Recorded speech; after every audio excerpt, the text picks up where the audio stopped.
शांति की लानत, बारातों की नुमाइश, ईमान वालों की बेटियों को बोझ बना दिया। और ये लानत अमीरों की हवेली से निकली है,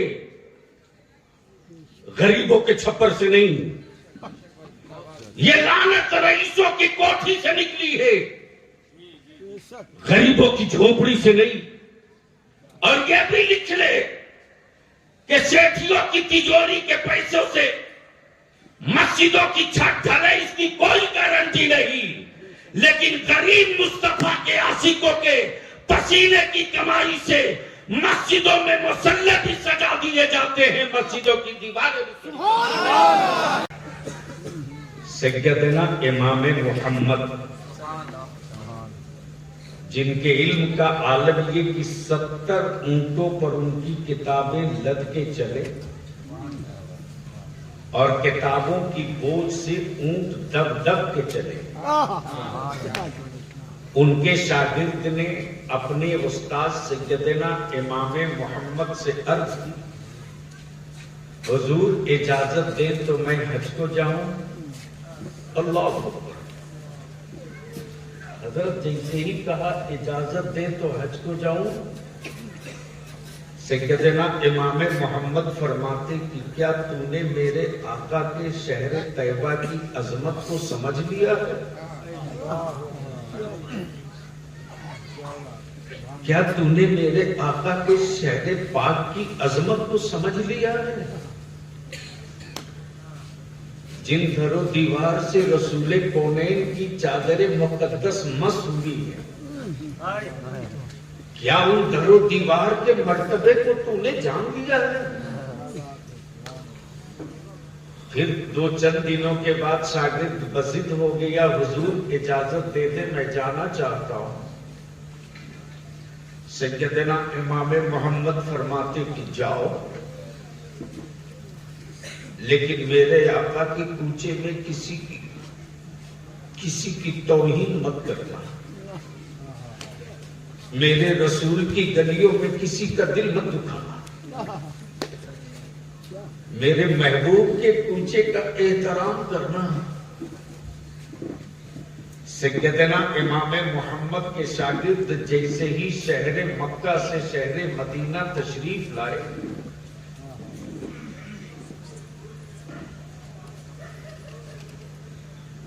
शहर तैयबा की गलियों में जिस गली से वो गुजर रहे थे, सामने से एक कुत्ता आया। सैयदना इमाम मोहम्मद के शागिर्द हैं, कोई मामूली बात नहीं, दामन कपड़ा बचाकर गुजरना चाहे, लेकिन कुत्ता इस कदर करीब कि ये जिधर जिधर जाए कुत्ता उधर उधर जाए। जब उनको लगा कि अब ये कुत्ता मुझको छू देगा, अब ये कुत्ता मुझे छू देगा, तो उनके शागिर्द ने हाथ में लिए हुए डंडे से कुत्ते की पुष्ट पे एक डंडा जड़ दिया। हज से वापसी के बाद जब अपने उस्ताद से मिलने गए, सलाम किया, सैयदना इमाम मोहम्मद ने सलाम का जवाब न देकर चेहरा फेर,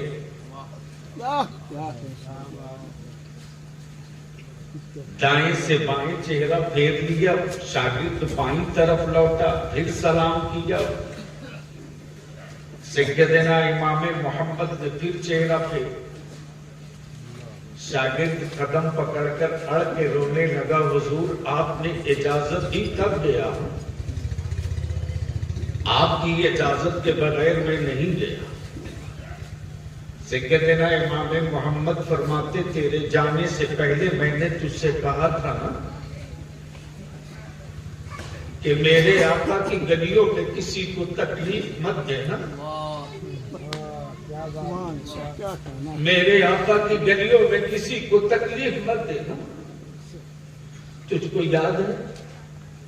हाँ याद है। क्या मेरे आका मुस्तफा की गलियों में तुझको कोई कुत्ता भी मिला था? सैयदना इमाम मोहम्मद के शागिर्द कहते हाँ मिला तो था। उसने मुझको बिल्कुल छूना चाहा और मुझे यकीन हो गया कि अब ये मुझे छू देगा, तो मैंने उसकी पुष्ट पे डंडा मारा था।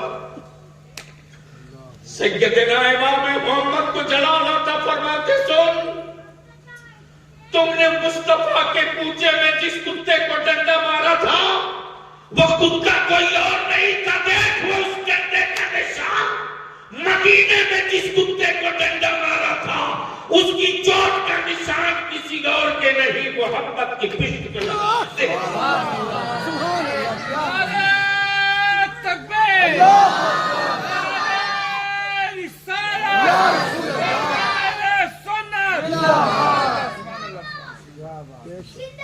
मेरे अजीज, उम्रा पर जाने से पहले दावत, उम्रा से लौटने के बाद दावत, हज पे जाने से पहले दावत, हज से लौटने के बाद दावत। ओ काबे की दहलीज पर खैरात मांगने वालों, ओ मेरे आका के गुंबदे खुदरा के दरवाजे जाकर भीख मांगने वालों, तुम खाने काबा के दरो दीवार पर पेशानियां रगड़ते रहो, खानदान के गरीबों का हक अदा न किए तो तेरा उम्रा कबूल नहीं है। तूने अपने खानदान के किसी गरीब बेटी को सिसकते छोड़कर गया तो तू रोजाना काबे का तवाफ करते रहो। काबे का चक्कर तो हो सकता है, काबे का तवाफ। जिस कौम की बेटियां सिसक रही हो, जिस कौम के बच्चे जाहिलों से बदतर हो, जिस कौम की औलादें दलितों से बदतर हो जाए, उस कौम के लोग अकीदत पर दौलत लुटावे। ऐसी अकीदत पे ताला लगा दो और अपनी नस्लों की जरूरत का दरवाजा खोल दो, ताकि मेरी आबादियों में कोई अनपढ़ न रहे, जो मिले पढ़ा लिखा।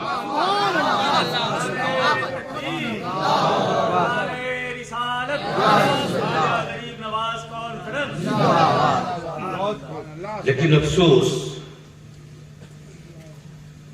अफसोस, कोई तो ढांचा सीधा दिखे, कोई तो सांचा सही दिखे। जन्नत बेचने वाले थैला में लेके घूम रहे जिससे उसके बाप की मीरास हो। मैंने भी सोचा था मौलाना ताबानी की एक जन्नत खरीद ली। देखा भीड़ लगी है कलकत्ते में, थे धड़ाधड़ बेच रहा मौली साहब। इतनी आसानी से बेच रहा जिससे लग रहा कि बस झोला में लिए हुआ ले फटाफट। मैंने भी सोचा कि चलो एक जन्नत सब खरीद रहे, मैं भी खरीद लूं। जैसे ही करीब पहुंचा तो देख रहा हूं कि बेचने वाले में कोई बहलोल दाना नजर नहीं आ रहा।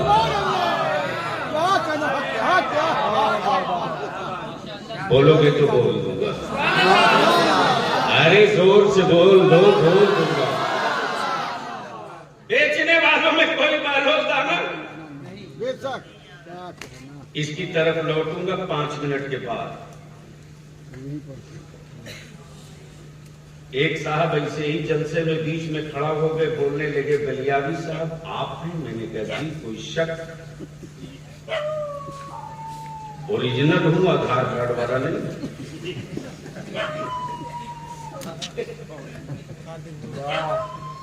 बोला नहीं, नाम बहुत सुना था, देखा पहली बार हूं। मैंने कहा ये शायद आखिरी बार होगा।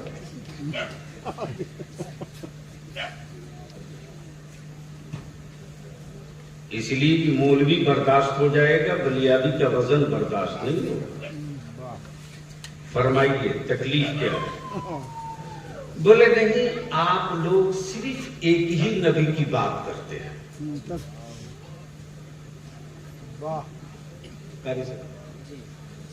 क्या कहा? एक ही नबी की बात और एक ही रसूल की बात हर जगह। आप लोगों की तबीयत उकताती नहीं है एक ही नबी की बात करने से?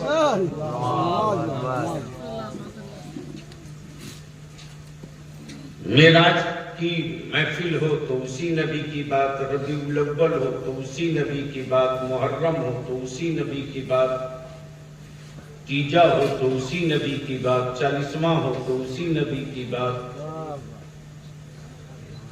एक ही नबी की बात करते करते आप लोग वहीं से शुरू वहीं से खत्म, तबीयत तो ताती नहीं है आप लोगों की। मैंने कहा बड़े साहब आपकी उम्र कितनी हो गई? बोले 60 साल। कितना? जैसे ही उम्र पूछा वैसे ही बड़े मियाँ जलाल में आ गए। बोले मेरे सवाल का मेरी उम्र से क्या रिश्ता है? मैंने कहा बलियाबी को जिसने पाला है उसका नाम रईसुल कलम है। मैदान में घर से तलवार लेकर हम नहीं जाते, हरीफों के हाथ का खंजर तनहा काफी है उसके लिए। बोले तो मेरी उम्र से सवाल का रिश्ता है? मैंने कहा इसी से है, तबीयत उकताती है। मैंने कहा बड़े साहब 60 साल हो गए, रोटी खाते हैं कि नहीं खाते? बोला अरे कमाल है। मैंने कहा कब से खाते हैं? बोला जब से खाना शुरू किया है तब से गंदम की रोटी खा रहा हूं। जिंदाबाद जिंदाबाद। मैंने कहा पानी पीते कि नहीं? बोला जब से पीना शुरू किया है पी ही तो रहा। मैंने कहा बेसी नहीं, एक दिन गंदम की रोटी, बाजरा की रोटी, रोटी बदल के कुछ खा लो। 24 घंटा पानी कुआं तालाब चापानल का छोड़ के कुछ ट्राई करो। बड़े मियां भड़क गए। बोले आप मुझको मारना चाहते हैं? मैंने कहा कमाल है, न मैंने तलवार दिखाई न खंजर, और तुम मौत से डर रहे। अरे मैंने तो यही कहा कि एक ही गेहूं की रोटी खा रहे हो, 60 साल से तबीयत नहीं उठता है। एक ही चावल का भात खाते आए जमाने से, अब तक तबीयत नहीं उठता है। बड़े मियां झुंझला के गुस्से में बोल पड़ा, रोटी और चावल और पानी मेरी जिंदगी की बुनियाद है। मैंने कहा जवाब इसी में है, रोटी पानी तेरी जिंदगी की बुनियाद है, नबी का जिक्र मेरे ईमान की बुनियाद है। रोटी पानी के बगैर जिस्म कमजोर होता है, मदीने वाले मुस्तफा के बगैर रूह कमजोर होती है। तेरे जिस्म की सेहत के लिए रोटी पानी का होना जरूरी, मेरे ईमान की सेहत के लिए हर सांस में मुस्तफा का होना जरूरी, हर सांस में नबी का होना जरूरी। लेकिन कौन समझाएगा आपको? कौन समझाएगा आपको? आप तो इतने समझदार हैं कि एक चाय लेंगे सुबह और चाय खाने वाले का अखबार लेंगे 10 बजे, दिन तक पूरी दुनिया फतह कर लेंगे एक ही प्याली चाय पे।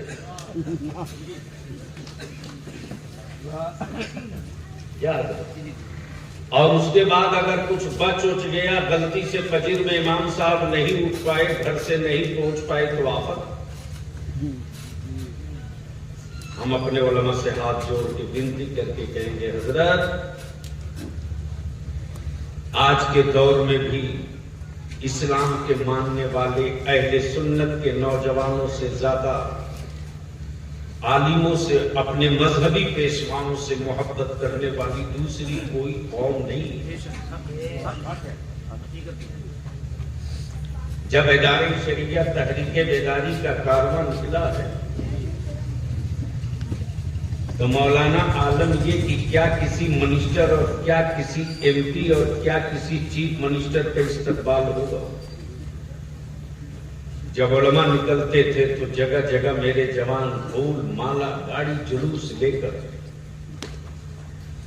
सिर्फ आहत का अमामा बांध कर मुट्ठी भर आलिम निकले हैं तो कुफ्र की हर बात, कुफ्र के सीने का साइज छोटा होने लगा है कि ये लोग निकल गए हैं, कुछ होने वाला है। अरे कलियावी को नहीं, इस्लाम को मुसलमान तुमने कमजोर किया, तुमने आज भी कुफ्र सर पीटता है। और माफ करना, तुझसे किसी को डर नहीं लगता। ये गलतफहमी निकाल दे कि कोई तुझसे डरा है, झूठ। न तुम्हारा कारोबार ऐसा है कि कोई डरे, न तुम्हारी इकोनॉमी ऐसी है कि कोई डरे, न तुम्हारी कोई पॉलिटिक्स ऐसी है कि कोई डरे, न तुम्हारे पास एजुकेशन का कोई सेटअप ऐसा है कि कोई डरे। आज दुनिया को डर मुसलमान से नहीं, इस्लाम से लगता है। आज दुनिया को डर मुसलमान से नहीं, कुरान से लगता है। तब कुफ्र ने एक प्रोपेगेंडा क्रिएट किया, खबरदार कुरान के करीब मुसलमानों के, कुरान के करीब कुफ्र के बच्चों को मत जाने दो, कुरान के करीब कुफ्र के बच्चों को मत जाने दो, इस्लाम की हक्कानियत को कुफ्र के बच्चों को मत पढ़ने दो, वरना जिस दिन पढ़ लेंगे इस्लाम की सच्चाइयां, उस दिन किसी के बाप की औकात नहीं है कि इस्लाम में दाखिल होने से कोई रोक दे। हमारा सीना उठा कर आज भी फलस्तीन के मुजाहिदीन कह रहे हैं, लाशें फलस्तीन में तड़प रही है और इस्लाम का सूरज ऑस्ट्रेलिया में चमक रहा है, शहीद यहां हो रहे हैं।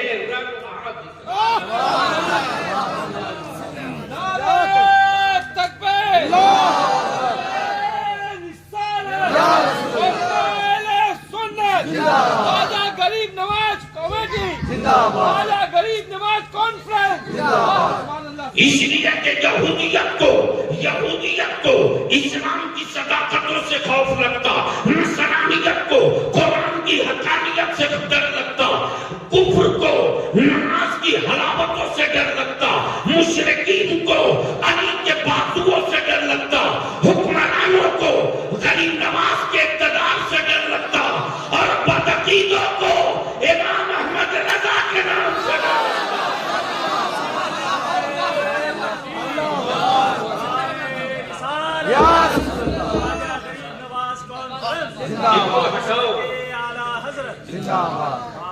एकदम प्लेन करो, इसको हटाओ बेटा। डर लगता है। तब प्रोपेगेंडा शुरू किया, व्हाट्सएप, फेसबुक, इंस्टाग्राम पर रात दिन उलझने वालों, मेरी कौम के जवानों होश में आओ।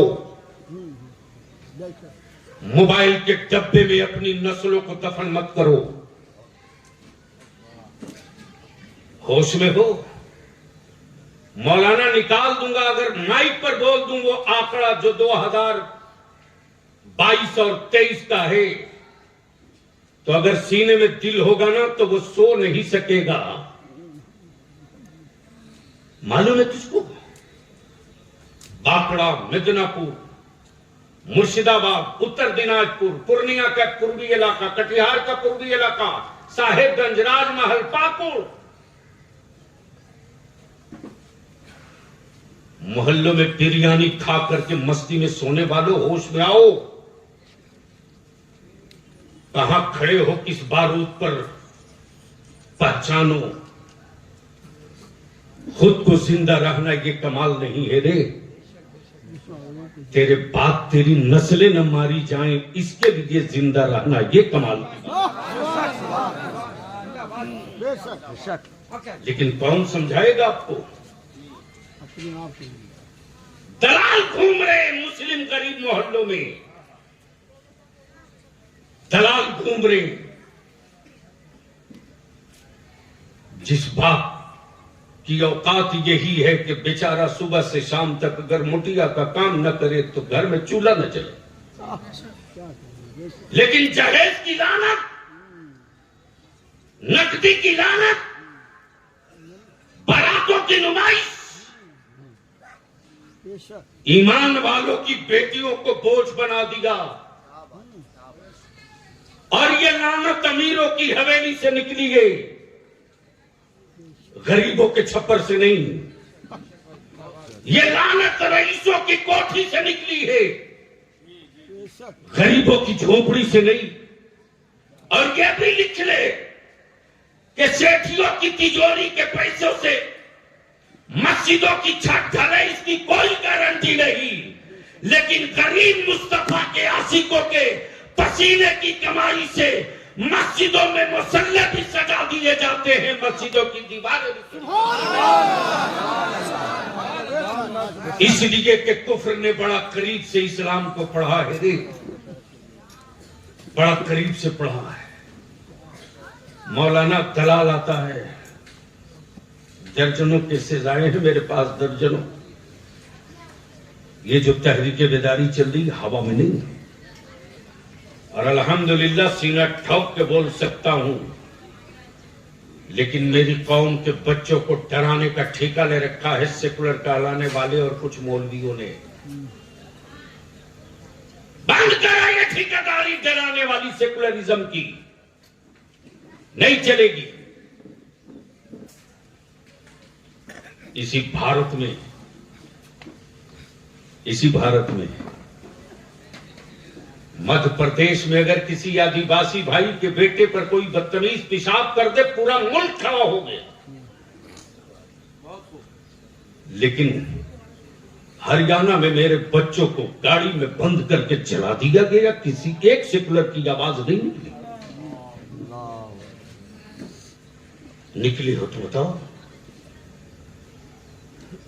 हमारी बच्चियों के लिए कोई गर्ल्स कॉलेज नहीं है जहां निकाब और हिजाब के साथ जाकर मेरी बेटियां पढ़ सके। लेकिन इसी चौराहे पर हरामखोर लोग भाषण देते कि मुसलमान जाहिल है, पढ़ा नहीं, अनपढ़ है। तब बलियावी ने पार्लियामेंट में कहा था, निकालो रिकॉर्ड, कि जिस कौम ने पूरी कायनात को पढ़ाया हो, उस कौम के बच्चों को हुक्मरानों जाहिल तुमने बनाया, तुमने बनाया, तुमने बनाया। और तेरे सन के हुए बुलडोजरों में अगर ताकत है और सत्ता के कलेजे में अगर हिम्मत है, तो इमाम अहमद रजा वालों के मदरसे की एक ईंट गिरा कर दिखा दो, मैं तेरी औकात इंची टेप से नाप दूंगा। इसलिए कि भारत के सुन्नियों के मदरसों की तामीर सऊदिया के ज़कात खोरों के पैसे से नहीं है, बल्कि गरीब नवाज के सदका खोरों की।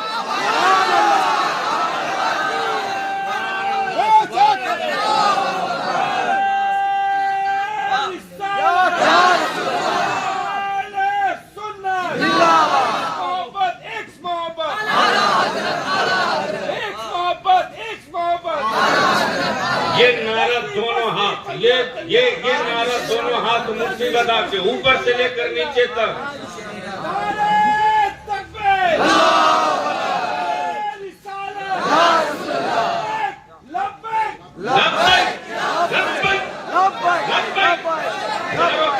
चारों तरफ से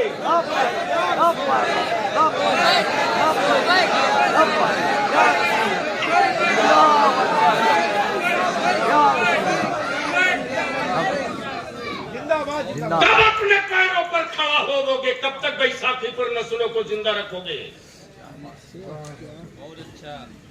कौन आएगा तुझको अब जगाने के लिए? इसलिए बलियावी की इल्तिजा है, हो सके तो खिदरपुर कोयला सड़क वालों लिखो, जितने क्लब के नौजवान हो एक दिन इकट्ठा हो जाओ।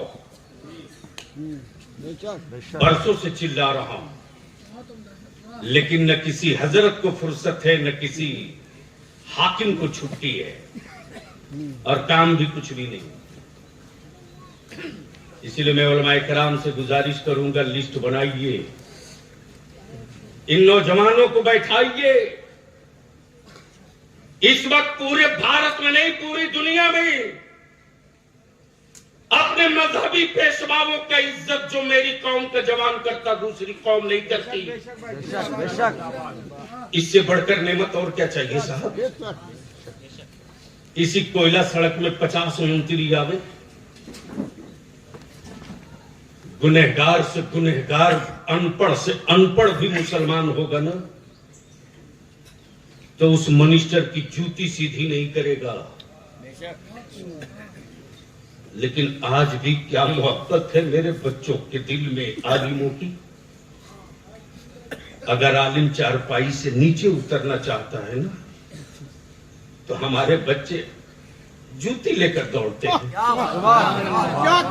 मेरे आलिम का पैर जमीन पर न पड़े। मेरा आलिम अगर खाना खाने बैठता है, हमारे बच्चे सिलपची लेकर दौड़ते हैं। हजरत को उतर के जाना पड़ेगा? नहीं। मैं पूछता हूं अब इससे बढ़कर क्या होगा साहब? इसी कोयला सड़क में, इसी फैंसी के सामने, इसी धर्मतल्ला में, इसी चौक चौराहे पर हमारे बच्चे खिलौना बेचते, कपड़ा बेचते, टी शर्ट बेचते। लेकिन अगर इलाके का कोई बुजुर्ग आलिम गुजरता, उस बच्चे की नजर पड़ती, जेब में पैसा ना हो फिर भी दौड़कर उधार चाय लाकर पिलाने की कोशिश करता। आखिर इन जज्बों को मैं कहां दफन कर रहा हूं? आखिर इस अकीदत को हम कहां कत्ल कर रहे हैं? कभी तो सोचे इनकी औलादों के लिए, कभी तो अंदर के एहसास को जगावे, कभी तो अपने आप से हम पूछें। दुनिया बलियाबी की जरूरत पूरी कर सकती है, बलियाबी की लालच पूरी नहीं कर सकती। दुनिया बलियाबी की जरूरत पूरी कर सकती है, बलियाबी की लालच पूरी नहीं कर सकती। लालच दो ही वक्त करो, किसी का इल्म अच्छा देखो तो दुआ करो मेरे अल्लाह ऐसा ही इल्म हमें भी आमीन। किसी का तकवा अच्छा देखो तो लालच करो मेरे अल्लाह ऐसा ही मुझको भी तकवा दे दे। तेरे बलियाबी के शागिर्द ताना कसते थे, एमपी रहे, एमएलसी रहे, कैबिनेट रैंक का पावर लिगे रहे, और किराए के घर में मैं मुस्कुरा के टाल देता था, हाँ बेटे जीने के लिए रब का एहसान ही इतना काफी है। हम आपसे विनती करके कहें, जलसों को सस्ता करो, बंद करो डेकोरेशन 3 किलोमीटर का बंद करो। नहीं चाहिए 101 गरीब नवाज के लंगर का बंद करो। नहीं चाहिए 50,000 की चादर बंद करो, फूल की चादर डाल दो। अरे वो सिर्फ गरीब नवाज ही नहीं है रे, वो भारत के ईमान वालों का मुश्किल कुशा है, मुश्किल कुशा। तो जो गरीब नवाज कलकत्ता वालों की सदा सुन सकता है, साल में 5 मरतबा जाने की क्या जरूरत है? उसी पैसे को बचाओ, अपनी औलादों के लिए तालीम का एक नक्शा बनाओ, मैकेनिज्म करो। और हम तो अर्ज करेंगे, बहुत पहले आया था जब रेख निकलती थी, मौलाना हाफिज मुस्तकीम साहब थे तब आया था। फिर बीच में 2-4 बार आया, कई सालों के बाद आया। और शायद नौजवान बच्चे, कम उम्र बच्चे जलसे की दाई न होते तो मैं सलाम कह के माजरत कर लेता। जलसों के लिए टाइम नहीं है मेरे पास, इस काम के लिए ढेर आलिम है कर रहा है। आज रानीगंज के गौसे बंगाला की चौखट पर तहरीक बेदारी की नशिस्त थी। कल मुर्शिदाबाद में थे, वहां मीटिंग थी। हम तो एक एक मस्जिद गिनने के लिए निकल पड़े हैं। मस्जिद सिर्फ नमाज की जगह नहीं है, दुनिया की पहली यूनिवर्सिटी की बुनियाद मिस्र में नहीं पड़ी, मस्जिद नबवी में पड़ी है। वो 1.5 आंख वाले को क्या पता यार, 1.5 आंख वाला क्या कहना है? जो ये कहता है कि कुरान में मैथ नहीं है।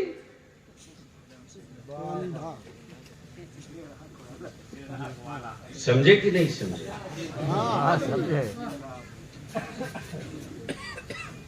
अरे समझे कि नहीं समझे? 30 रुपया लीटर पेट्रोल बेच रहा, सिर्फ जली है।